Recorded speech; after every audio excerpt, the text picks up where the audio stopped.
جونم. ما شنیدم مهمون امروز از گردن کلفتای حوزه پوله، درسته؟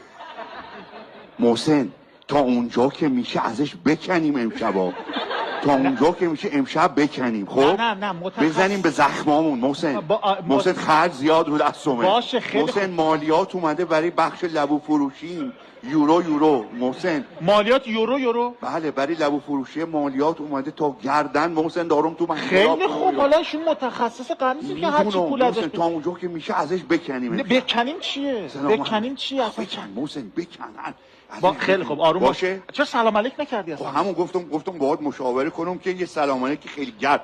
سلام بر شما و بسیار به این برنامه خوش آمدید. امیدوارم که حسابی بتونیم از شما بکنیم و نه نباید اینو بلند میگفتم.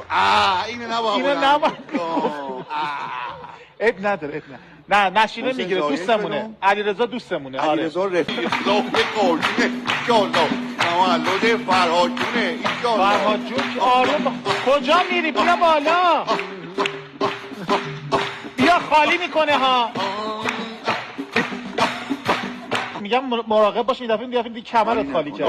یقه میگیری برای ما؟ نه دارم صاف میکنم لباس تو. اشتباه کردم. لباس تو دارم صاف میکنم. سلام علیکم.